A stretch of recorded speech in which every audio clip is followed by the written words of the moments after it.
Mahigit 100 NFA official, 6 na buwang suspendido dahil patalo umanong nagbenta ng bigas sa mga pinaburang trader.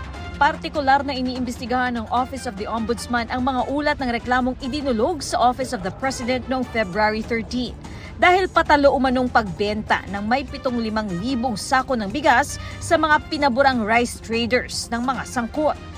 Si Agriculture Secretary Francisco Tiu Laurel Jr. ang tatayong pinuno ng NFA. Kabilang sa sinuspinde si NFA Administrator Roderico Bioco na nauna nang nag-leave of absence para raw bigyan ng laya ang mga investigador na sumilip sa lahat ng records ng ahensya.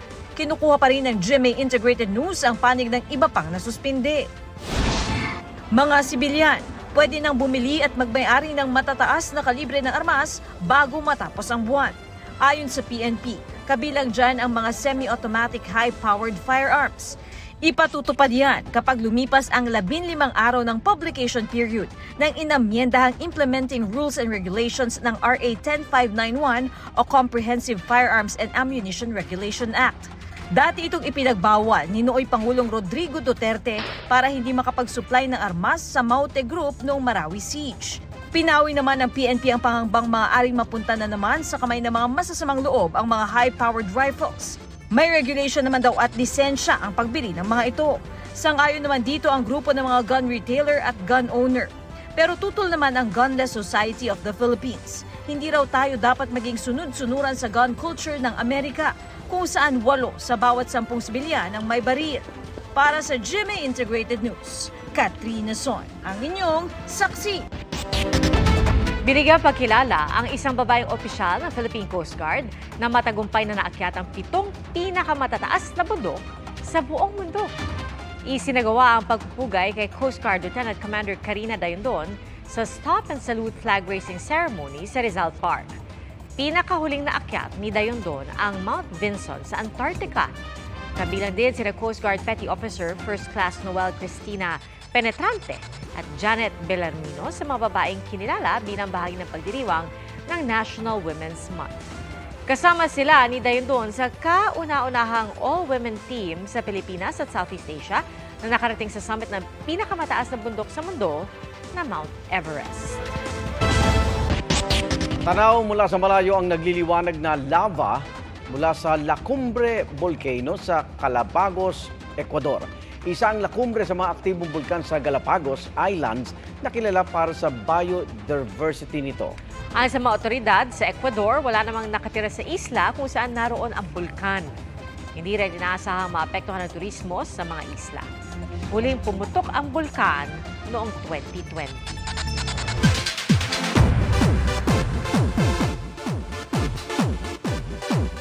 Spotted ang ilang Korean stars sa Eras Tour in Singapore ni international pop star Taylor Swift. Kasama riyan si Lisa ng Blackpink na naka-up close and personal pa si Taylor. Saksi si Aubrey Carampel. Taylor Swift is officially in Blackpink's area. Sa Eras Tour Singapore, spotted ang Blackpink star na si Lisa na nanood ng concert. May photo pa sila together na ikinatuwa ng Blinks and Swifties. Suot ang kanyang friendship bracelets. Nakijam si Lisa sa hits ni Swift, kagaya ng Love Story at Ready for It.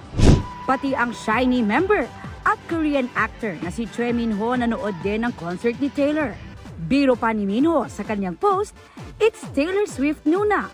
In her Swiftie era rin si pambansang ginoo David Licauco. Lumipad pa si David all the way to Australia para lang sa kanyang enchanted moment with Taylor. At ngayong back in Manila na siya, mas handa na raw si David na magtrabaho. Para sa GMA Integrated News, Aubrey Carampel ang inyong saksi.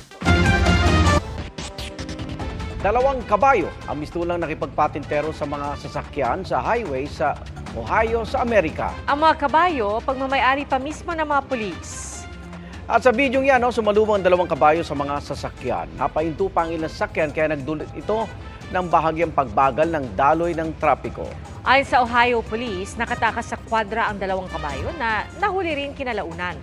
Wala naman nasaktan sa insidente.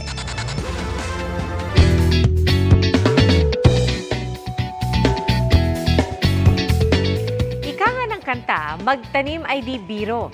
At sineryoso yan ng isang lalaki sa Ilocos Norte. Nagbukas siya ng sariling eskwelahan para magturo po ng pagsasaka. Ang passion sa pagtatanim ni Crisner Lagazo, nakuha niya mula sa mga magulang na kapwa magsasaka. Taong 2019, tumigil siya sa pagtuturo sa high school at binuksan ang Integrated Farm and School for Practical Farming na libreng nagtuturo sa mga estudyante. Natututo po ang mga residente sa kung paano magtanim at magpalaki ng iba't ibang gulay. Pati na rin pag-aalaga ng mga hayop at aquaculture. Bukas din ang paaralan sa mga magsasakang gustong matuto ng modernong pamamaraan sa agrikultura.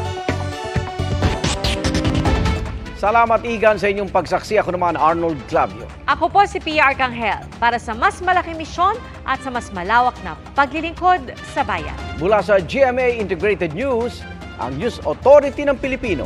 Hanggang bukas, sama-sama tayong magiging saksi! Mga kapuso, sama-sama tayong maging saksi. Mag-subscribe sa GMA Integrated News sa YouTube at para sa mga kapuso abroad, samahan niyo kami sa GMA Pinoy TV at sa www.gmanews.tv.